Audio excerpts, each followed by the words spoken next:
Boa tarde, pessoal. Consegue me ouvir? Acredito que sim. O pessoal está me ouvindo, né? Sim, Então, sim. legal. Deixa eu compartilhar minha tela aqui. Um segundinho, por favor. Aqui a apresentação. Ok. Perfeito. Acredito que vocês estejam me vendo já, né? Legal.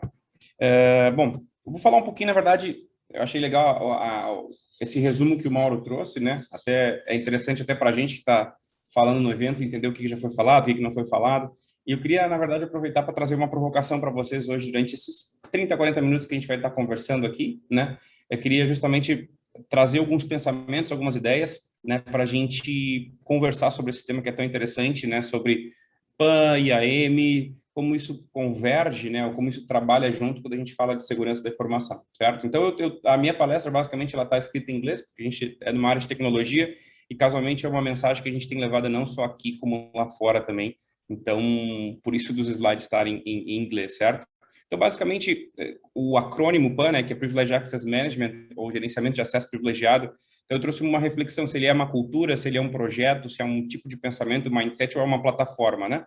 Então, aqui estão os meus contatos no Twitter, na verdade, né? Aqui um pouco mais dos meus contatos, algumas informações que vocês podem encontrar sobre mim, né? Então, existe aqui, eu tenho uma página pessoal onde tem algumas palestras minhas, tanto em inglês, tem palestras minhas em português e em espanhol também, né? Justamente sobre temas relacionados à parte de gestão de acesso, né? Principalmente a parte de PAN, Zero Trust, e também algumas pesquisas que eu tenho feito na parte de segurança ofensiva, segurança defensiva, né? Meu Twitter novamente, o meu GitHub, onde tem alguns projetos, alguns relatórios que eu tenho publicado lá, inclusive testes que eu tenho feito, para ficar mais claro, né? Até para o pessoal, se precisar de algum guidance, alguma coisa assim, e o meu LinkedIn para quem quiser se conectar aí com a gente, certo? Bom, mas quem é o Felipe, basicamente? Então, eu sou pesquisador de segurança, Security Research, nome bonitinho em inglês aí para a mãe ver, né?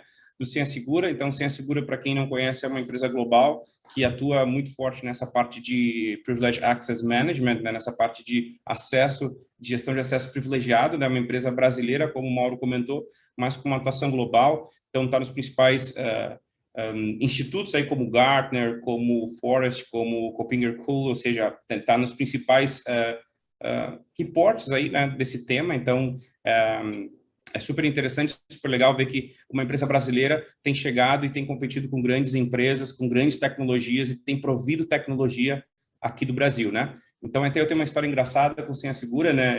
Eu conheci eles num evento em Berlim, na verdade, e eu achava que eles eram uma empresa de fora, eu não tinha me atentado na época que era uma empresa brasileira, mas foi muito interessante quando eu conheci o Marcos, né, que é o CEO da empresa, e outros diretores, nesse evento em Berlim que eu estava palestrando lá. Então, é bem interessante, eu já estou nessa parte de pesquisa, olhando especificamente como funcionam os ataques e como os atacantes, né, o cybercriminoso tem coletado credenciais, tem feito as explorações nessas novas infraestruturas que a gente tem nos dias atuais, certo? Também atuo como advocate desse projeto que iniciou nos Estados Unidos, chamado Hacking's Not a Crime. É um projeto que tem hoje advocates, né, que leva essa mensagem no mundo inteiro, justamente para trocar essa, esse erro, né, na verdade, de conceito, porque quando a gente fala de hacking ou do hacker em si, é uma pessoa que usa a sua criatividade para construir algo, né, ou para descobrir algo, né. Quando a gente fala de uma pessoa que constrói ou desconstrói isso e vende de uma forma ilícita, a gente está falando de cybercriminoso, né? E aí entra justamente, teve a parte jurídica ontem, ou tem mesmo pessoas que dominam bem essa área, sabem muito bem que quando existe um roubo de informação, a gente não está falando de um hacker, estamos falando de um cybercriminoso, uma pessoa que tem que ser condenada, né? Então eu posso fazer a reflexão, inclusive, com um advogado, por exemplo. Não existe um advogado do bem e do mal, ele é um advogado. Então, o conceito desse projeto é justamente isso, é falar sobre o estilo de vida, né, de hacking, que é justamente olhar para uma aplicação, olhar para algo e ser criativo. Independente da área, obviamente ele é mais associado à área de tecnologia, mas ele é como tu aplica isso no seu estilo de vida, exatamente como o Eric comentou ali, né? Ele é um estilo de vida. Então, independente da área, né? Eu costumo usar muito o exemplo do meu pai, que trabalha na parte de construção civil, nunca estudou engenharia, nunca estudou arquitetura, mas ele consegue construir uma casa, um prédio. Como isso é possível? Porque ele aplica muito desse conceito de mente criativa sobre a planta que ele está lendo. Obviamente, ele tem conhecimento, ele tem experiência. Então, assim, essa é a utilização do projeto em si, de como tu usa a sua mente criativa, né? Eu faço parte da coordenação da DEFCON Grupos aqui em São Paulo, né, que é uma comunidade de segurança da informação, onde a gente troca muito conhecimento com a comunidade, entrega, recebe, né? Então, isso é parte dessa principal conferência mundial que a gente fala, que é a DEFCON. Então, existem grupos espalhados pelo Brasil, pelo mundo inteiro, esses grupos que se reúnem, essas comunidades. Sou instrutor da HackerSec para o curso de análise de malware, cursos em português, né? Para a parte principalmente de análise de malware, e também lá fora sou tanto escritor como revisador de artigos dessas 3 principais revistas que estão na Europa, né? Pentest Magazine, Hack9 e a Forensic Magazine, e sou instrutor de um curso de malware hunting, digamos assim, com foco mais em como funciona o processo de exploração, utilizando metodologia Q-Chain, que é um tipo de metodologia, né, que vem lá do conceito americano, de como isso é utilizado analisando o teu adversário e as táticas de guerrilha e assim por diante, obviamente voltado à área de tecnologia. Então, um pouquinho sobre mim, né, isso é um pouco da nossa conversa hoje, durante esses 30, 40 minutos, até inclusive eu volto e meio olho para o lado direito porque eu consigo assistir o chat, tá? Então, se vocês tiverem perguntas, quiserem bater um papo comigo durante essa nossa conversa, eu acho muito legal, né? A pandemia, a gente sabe que tem essa dificuldade, a gente acabar não vendo as pessoas, mas eu consigo assistir, olhar aqui o chat, se vocês tiverem perguntas, quiserem interagir, a gente vai ficar bem feliz nesse sentido, certo? Então, primeiro eu vou explicar um pouquinho o que é uma ameaça, só para contextualizar. Vou passar muito rapidamente sobre Privileged Access Management, a nível de conceito, também muito rápido. Falar sobre alguns princípios que eu acho super interessantes que a gente tem que pensar, trazer algumas provocações para vocês, algumas ideias aí para a gente pensar, e no final vou passar algumas arquiteturas de referência para vocês pensarem.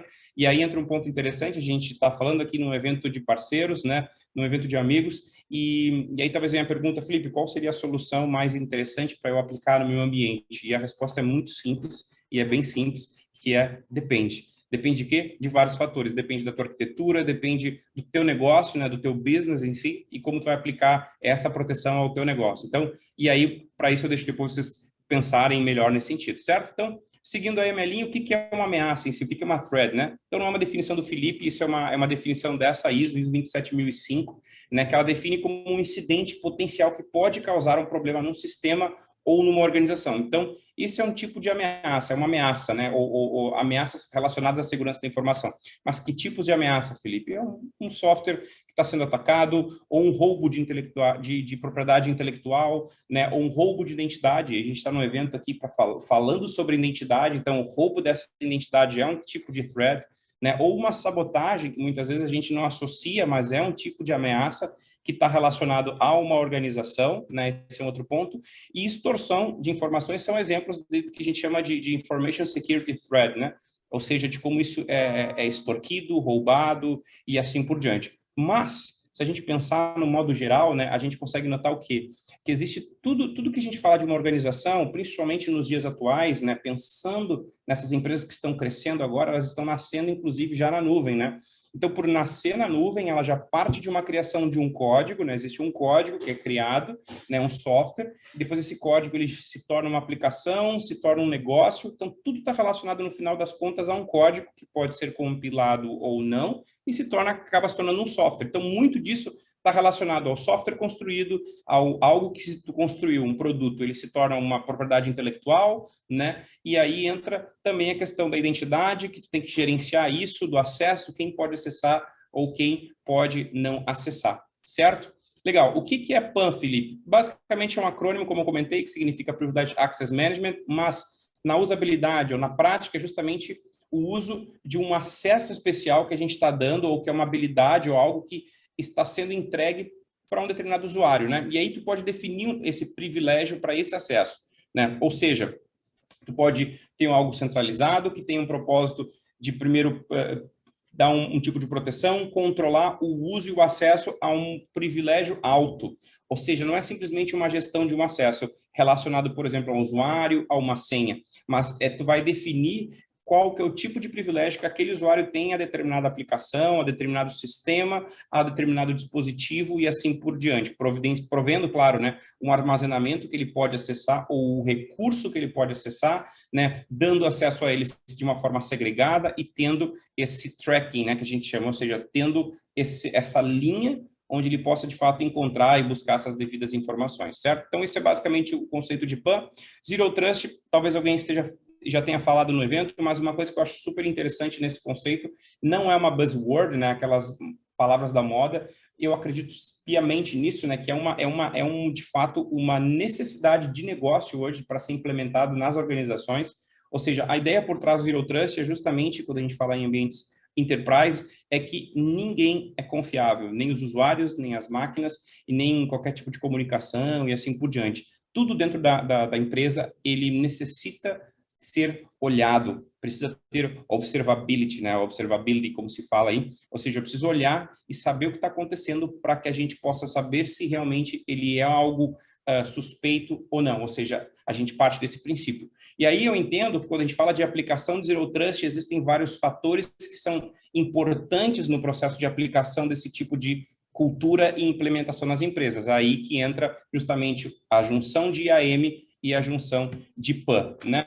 Então, que tipos de princípios que a gente pode entender sobre essa questão toda de PAN, acesso privilegiado, Zero Trust e assim por diante, né? Até o Eric comentou ali, né? Sempre verificar, sempre checar. Concordo, e principalmente não só isso, Eric, mas a gente precisa saber o que checar e saber o que verificar. Por isso, observar e monitorar é muito importante, né? Então, vamos vendo alguns princípios que são relacionados a isso. Isso é um ponto interessante, que esses princípios eles vão ter uma referência de um projeto lá de fora, nos Estados Unidos, em UK, né? Um projeto super legal, que eu vou deixar as referências para vocês inclusive, colaborarem junto, né? Então, o primeiro princípio é conheça a sua arquitetura, ou seja, quando a gente fala de arquitetura, é preciso entender tanto os usuários, dispositivos, né, que são acessados, que são utilizados, e os serviços por trás dessa arquitetura, que entregam essa arquitetura. Por que é importante eu saber?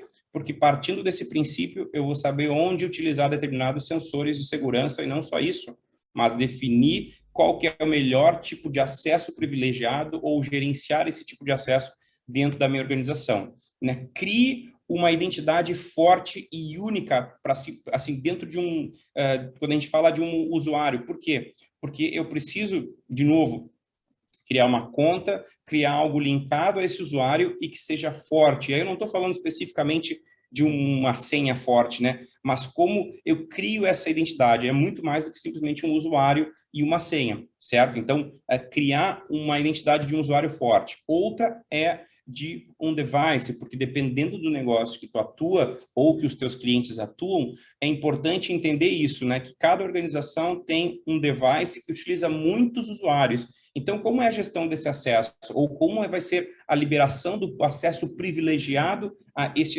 específico device, né? Ou como eu gerencio o menos possível privilégio para esse dispositivo. Então, cada device ele tem que ser único dentro da organização para ser justamente identificado, para ser rastreável e para ser checado, né? Como até o Eric comentou ali, né? Então, esse detalhe, ele comenta ali que existe uma gama de ferramentas. Realmente, existem muitas ferramentas atualmente, né, no mercado. E aí ainda eu conversava isso hoje num outro projeto que eu tenho participado, que eu tenho atuado, né, dentro dessa área de gestão de acesso e principalmente ambientes de desenvolvimento, DevOps, ou a inclusão de SEC dentro de DevOps, né, o famoso DevSecOps, que muitas vezes as ferramentas, elas acabam criando zonas de sombra, né, ou elas se sobrepõem em termos de função e às vezes não acaba utilizando a sua totalidade, muitas vezes não só reduzindo, mas acabam gerando falso positivo, porque tem duas plataformas que entregam o mesmo tipo de resultado, certo? Então vamos ao quarto princípio, que é importante, né, que eu entendo que é autentique tudo, né? Em qualquer lugar sempre autentique. Então quando a gente fala de uma arquitetura de Zero Trust, a gente entende que toda, né, a rede, ela é suspeita, ela pode ser hostil, digamos assim. Então, a gente precisa autenticar todas as conexões. Por quê? Porque a gente precisa ter o tracking disso, né? Precisa ter o rastreamento disso. Então, autentique em qualquer lugar. E aí entra uma diferença quando a gente fala do conceito de VPN, né? A VPN, que é o acrônimo de Virtual Private Network, né? Como eu gero um túnel de acesso à minha organização, não estando na organização. Então, por exemplo, eu estou falando aqui de São Paulo agora e a minha organização, por exemplo, nos Estados Unidos. Eu consigo acessar via VPN esse túnel, um túnel criptografado, um túnel que me dá um acesso seguro até lá. Mas, da perspectiva do atacante, né, ou do cybercriminoso, ele só precisa explorar a minha máquina. E tendo acesso à VPN, nesse momento ele está dentro da organização e tem todos os acessos que eu tenho. Então, como eu elevo o nível de segurança a nível de gestão de acesso, e não só isso, mas quando a gente fala de uma arquitetura de Zero Trust, utilizando os princípios de PAN e AM, tu consegue segregar isso, né? Dividir isso no que diz respeito ao acesso às aplicações, né? Então, aí entra os outros princípios de ter um acesso, né? Uma identidade por usuário forte e também para o device, certo? Outro é conheça a saúde dos dispositivos e dos serviços que vocês tenham dentro das organizações, né?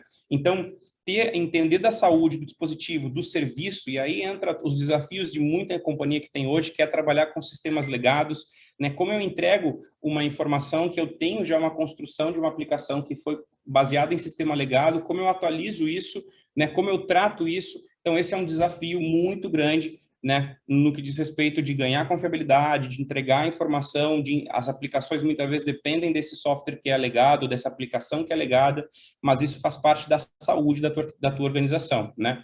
Outro foco, outro princípio, na verdade, é focar em monitoramento de device e serviços. Por quê? Porque se eu não tenho essa observabilidade do ambiente todo, eu não consigo saber eu não consigo saber onde e como mitigar. Como talvez seja mais simples, mas onde é de fato o ponto zero de um possível exploração, de onde aconteceu um escalonamento de privilégio dentro de um usuário que eu tinha. Então, assim, quanto mais eu deixo a minha rede aberta a esse tipo de ataque, né, mais eu estou suscetível, ou quando eu não tenho esse rastreio, né, essa tracabilidade aí, esse tracking, digamos assim, desse acesso. Então, por isso que é muito importante focar no monitoramento e ter essa observabilidade de todo o ambiente, certo? Outro princípio seria sete policies, né, ou políticas de acordo com o valor do serviço e dos dados. Por quê? Porque quando a gente fala de Zero Trust, a gente tem uma coisa chamada contexto, que é o que eu vou explicar um pouquinho mais à frente, que é onde a gente vai utilizar esses contextos para aplicar onde muitas vezes se utiliza as soluções de PAN, né, para utilizar a aplicação desses contextos, para daí sim aplicar as políticas. O que seriam esses contextos, Felipe, na prática? Eu vou dar um único exemplo simples. Eu fico no Brasil, minha empresa, Felipe Pires, por exemplo, Consulting, vamos criar esse nome agora, está aqui em São Paulo, e eu não tenho nenhum tipo de negócio, por exemplo, com os Estados Unidos. Então, por que eu tenho a necessidade de ter conexões, ou meu ambiente local tem que ter conexões com os Estados Unidos? Então, eu posso utilizar um contexto de acesso baseado em localização, assim como também posso criar contextos baseados em protocolo, ou seja, eu posso definir que todo o meu ambiente de SMTP, ou seja, um protocolo de acesso a e-mail, vai ser baseado todo ele localizado no Brasil, porque é onde eu tenho o meu SMTP. Então, se eu tiver tentando, ou se existe alguma tentativa de exploração baseada nesse protocolo de uma localização que não é o Brasil, automaticamente eu tenho como fazer o tracking disso e tenho como negar o acesso. Então, percebam a granularidade que existe no avanço de aplicação de políticas de Privileged Access Management, né, de acesso, de gerenciamento de acesso privilegiado, diferentemente como a gente falava no passado, sobre a questão de eu liberar acesso ou não, e assim como antigamente a gente só dava acesso para o administrator, ou o cara de TI, né, o admin guide lá, vamos lá, o cara que é o admin guide, não, desculpa, o rapaz que cuida de TI, digamos assim, que dá os acessos. Hoje a gente tem que dar muito acesso a muitas equipes, certo? Aí que está o grande desafio. Então, controle, já que a gente tem que dar acesso, a gente precisa controlar os acessos aos serviços e aos dados. Ou seja, cada tipo de request, cada tipo de necessidade tem que ser analisada, tem que ser autorizada de acordo ou baseada na política que foi definida em cima desses contextos que eu acabei de explicar agora, por exemplo. Né? Outra vez, pensando em Zero Trust, por exemplo, né, nunca acredite na rede, né? Incluir na sua rede, inclusive, ou principalmente, não principalmente, mas vai lá, não, mas talvez a rede local também seja um outro ponto muito importante de ser observado agora, principalmente quando a gente fala do conceito de insider, né? Quem que é o insider hoje? Quem que está dentro do meu ambiente que pode, de alguma maneira, abrir uma porta local para que alguém externamente venha e faça uma determinada exploração? Então, tente remover tudo que não é trust, né? Tudo que não é confiável, né, dentro da tua rede para construir, de fato, um ambiente saudável, né, tanto para devices, serviços e dados, certo? E escolha, obviamente, um serviço que te entregue essa arquitetura de Zero Trust, porque, obviamente, ele vai ter uma inteligência, né, para te oferecer toda essa arquitetura e tudo mais. E aí talvez venha aquele reflexão, aquele pensamento. Felipe, qual que é a solução que tu recomenda? Depende da tua arquitetura, depende dos princípios que tu quer colocar, depende da regra de negócio, da tua regra de negócio, depende de vários fatores, certo? Legal.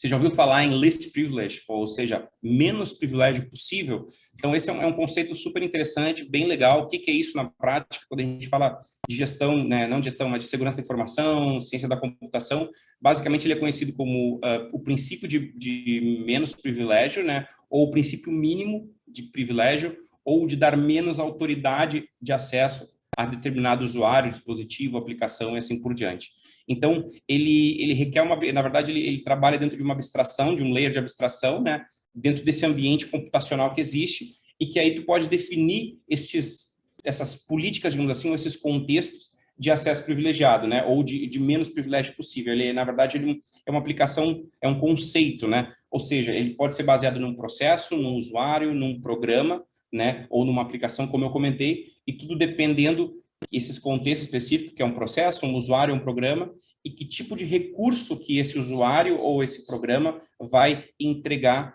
para aquela pessoa que está tentando acessar. Então, esse é o conceito, basicamente, de least privilege, é bem importante. Então, vamos pensar um pouquinho junto, em cima de tudo isso que eu acabei falando agora, de conceitos, de princípios, né? E aí vem um ponto interessante. Hoje, a gente já ouviu falar, provavelmente você já deve ter ouvido falar no insider threat, né? Quem que é esse cara? Que é a pessoa que tem dois tipos, na verdade, se a gente pudesse definir, talvez tenham mais, mas vamos definir aqui para ficar mais fácil a nossa compreensão em duas pessoas. Uma é o insider, aquela pessoa que conseguiu um acesso local dentro da minha rede, né, ou de determinada aplicação, e ele pode vir a escalar um privilégio, né, que é um invasor, ou pode ser um insider mesmo, que é a pessoa que foi recrutada pelo cybercrime para estar dentro da tua empresa e para oferecer uma porta de acesso ao mundo exterior. Então, pelo menos, vamos definir pelo menos por duas pessoas aí.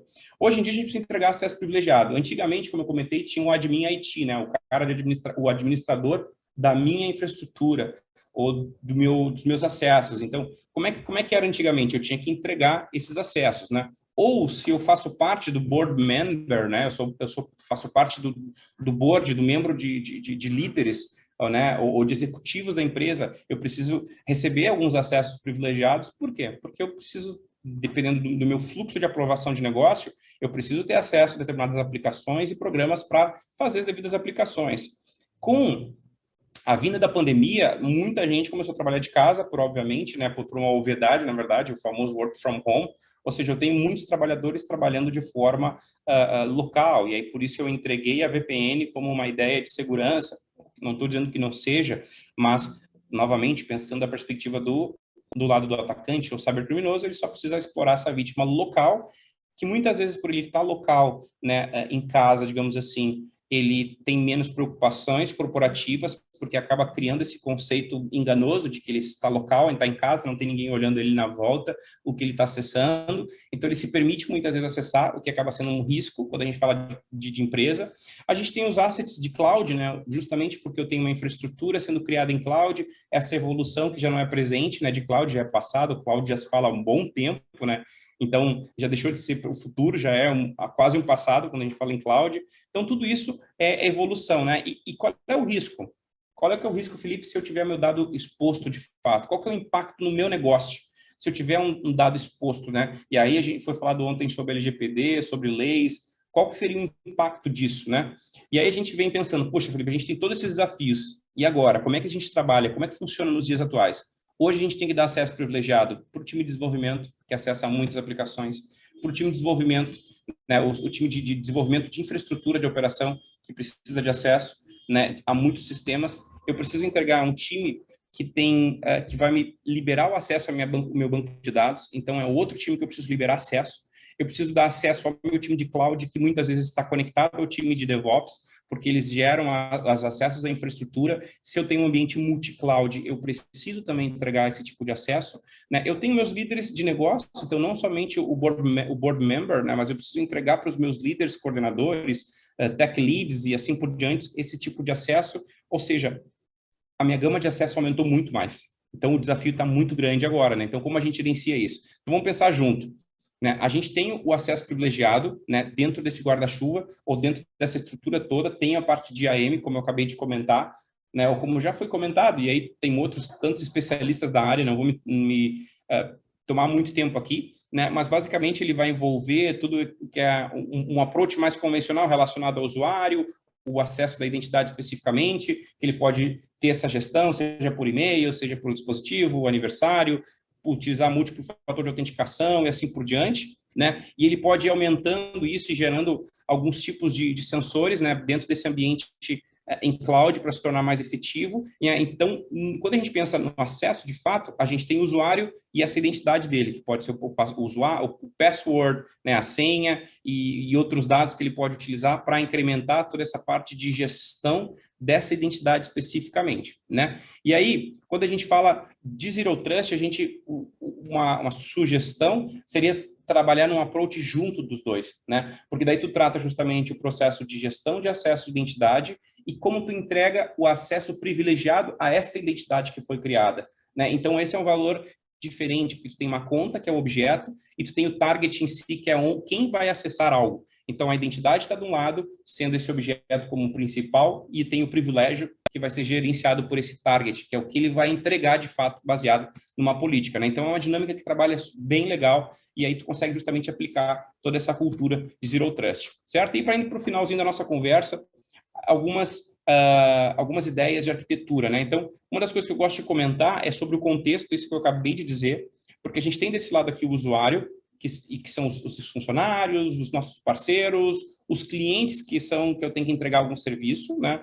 E eu tenho num fator importante, né, que é justamente o fator que vai definir os contextos, como eu comentei, protocolo, credenciais, que é onde entra o IAM aqui, né, para definir essa identidade, as redes que vão ser permitidas esses acessos, e aí dentro dessas redes, as específicas aplicações que vão ser liberadas para esse acesso, o dispositivo do usuário, e aí pode utilizar um contexto baseado em localização. Então, isso é uma ideia, de novo, é um brainstorming aqui, sobre tipos de contexto que podem ser aplicados quando a gente está incrementando e elevando o nível de segurança do nosso ambiente.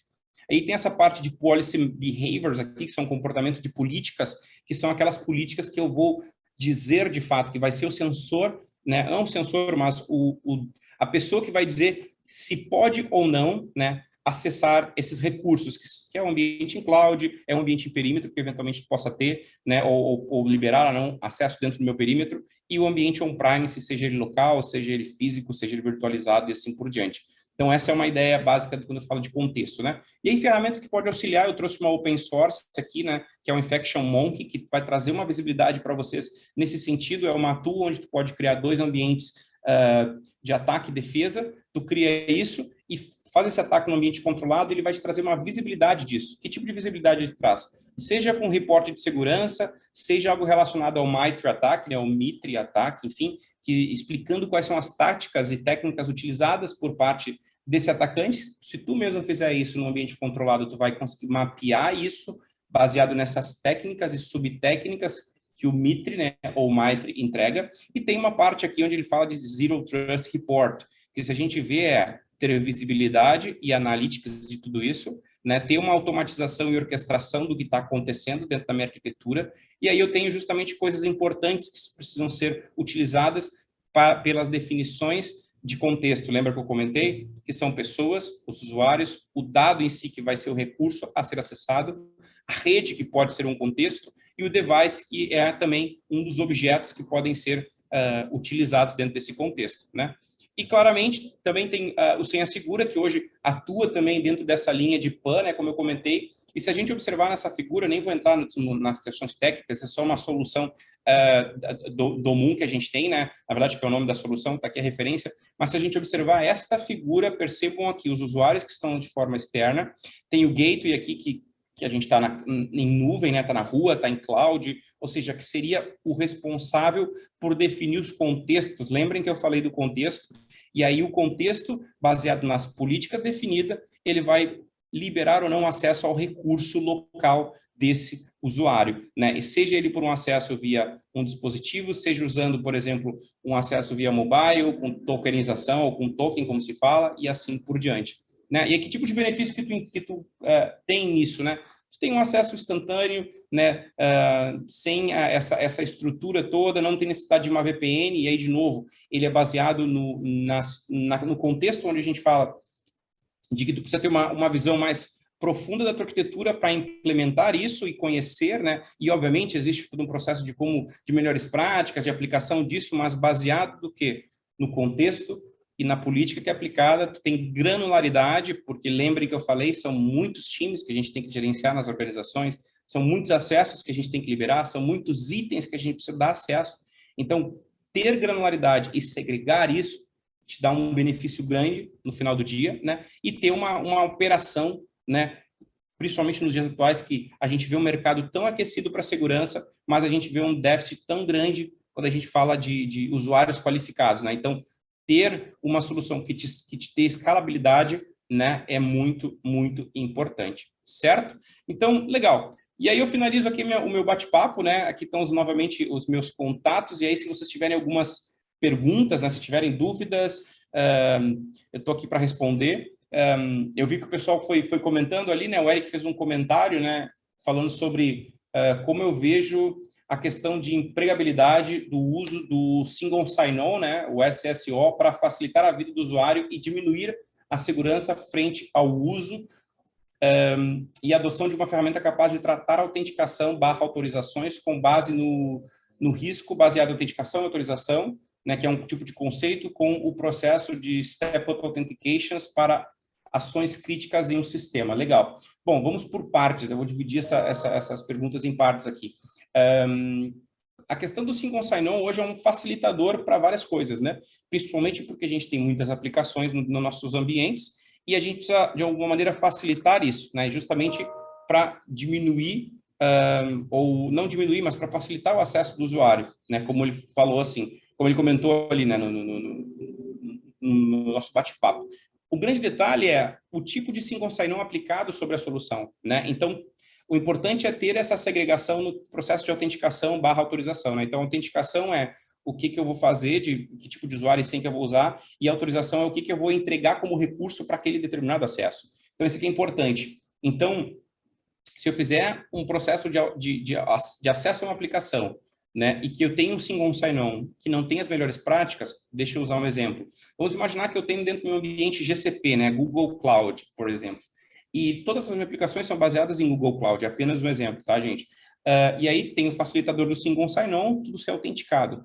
Porém, se eu não fizer uma boa definição de política no nível de gestão de identidade e de dar o mínimo acesso a determinada, ou segregar este acesso, se eu não fizer a implementação de uma forma correta, qual é o risco que eu corro? De alguém utilizar um e-mail, por exemplo, do Gmail, e autenticar numa aplicação como o Gira, né, como numa aplicação local da minha empresa, e ele está usando um e-mail pessoal, né, porque ele tem o Single Sign-On, como a gente falou, do Google, né, do GCP, que é a infraestrutura que ele está utilizando. Então, não foi restrito simplesmente à empresa. Então, esses são pontos importantes da análise, né, desse processo de Single Sign-On e todo esse step aí, esse passo a passo de autenticação, não só de sistemas críticos, mas qualquer sistema dentro da empresa.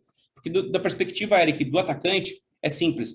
Não importa se a aplicação é crítica ou não. Se ele tem um local, né, dentro da empresa, mesmo que ele não seja crítico, ele pode escalar. E uma vez estando dentro, ele pode usar uma técnica de movimento lateral para escalar uma outra aplicação que pode não ser crítica, até ele chegar numa aplicação crítica e buscar aquilo que é o objetivo dele principal no final do dia, né? Que é aí se a gente falar de uma tática de Cyber Kill Chain, como o atacante utiliza isso, ele tem um objetivo no final do dia, né? E ele usa várias técnicas de parte de reconhecimento, desenvolvimento de weapon, né, do armamento, como ele vai fazer o delivery disso, como ele vai explorar e assim por diante. Então, o movimento lateral é uma dessas formas que ele já tem dentro do ambiente, né? Vamos lá. Como seria a empregabilidade de PAN para ambientes IoT ou IoT? Para quem não sabe, IoT é Internet of Things, a internet das coisas, e IoT é infraestrutura como internet das coisas, né? Então, isso é uma coisa bem interessante que eu acho, né, quando a gente fala de infraestrutura como internet das coisas, que nada mais é do que a tecnologia a favor das organizações. E quando a gente fala do ambiente mais de fábrica, né, existe um grande desafio, principalmente quando a gente fala de IoT, né, Infrastructure Internet of Things, que é justamente o quê?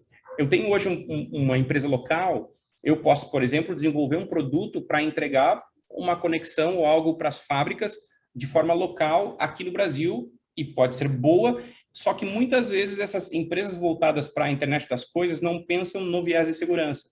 Então, é uma autenticação com 4 ou 5 espaços, ou 4 ou 5 caracteres de acesso, então tu não consegue colocar uma senha complexa, né? Muitas vezes esse ambiente, ele está isolado, né? Mas eu preciso entregar um acesso de internet, né? Eu tenho um sistema legado lá dentro, então esse é um grande desafio. Quando a gente está falando de PAN, né, na aplicação desses ambientes, é tudo de como tudo vai depender de como está implementado, né, ou como está sendo utilizada essas internet das coisas dentro da indústria. Então, precisa primeiro ponto lembra dos princípios, entender a arquitetura, como está montado a minha rede. E a partir daquele momento da rede, é criar os gates, né, os gateways, os portões de acesso dentro do meu ambiente, principalmente para eu ter o tracking disso. E aí aplicar os devidos contextos dentro das aplicações que estão rodando lá nos IoTs das fábricas e também, se eventualmente, ser uma coisa mais local, certo? Vamos ver, não sei se a gente tem tempo, mas respondendo a última pergunta, como você tem visto a adoção de ferramentas de gestão de identidade com foco em PBAC, Policy Based Access Control? Boa pergunta.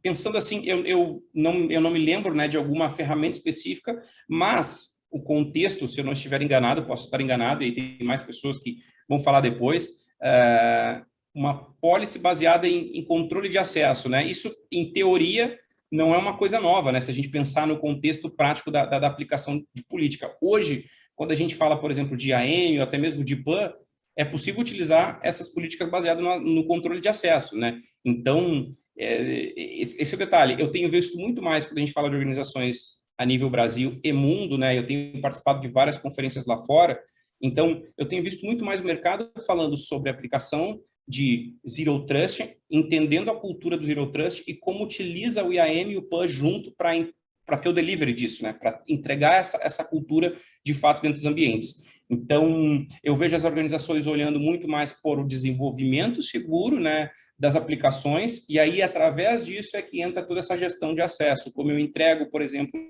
dentro do meu código, uma key, né, uma variável de ambiente, para ser mais seguro do que ter uma senha hard-codada, e aí tudo isso, esses acessos a essas aplicações, ou dos desenvolvedores, ou da infraestrutura baseada nessas aplicações, todas elas são gerenciadas ou controladas, as políticas são aplicadas utilizando justamente, como eu comentei, IAM e PAN na aplicação desse grande guarda-chuva chamado Zero Trust, certo? Bom, acho que é isso, né? Deixa eu terminar já não estou mais compartilhando a minha tela aqui. Eu não sei se o pessoal tem mais alguma dúvida, acho que a gente também não tem mais tempo, também o pessoal me ajuda aí do evento se eu estiver consumindo aí muito recurso. Oi, Felipe. Não, era isso mesmo, foram só essas perguntas. Eu agradeço a sua participação e aí aguardo você no final do dia no painel. Tá bom, obrigado, até mais, gente. Bom evento. Tchau, tchau. Obrigada.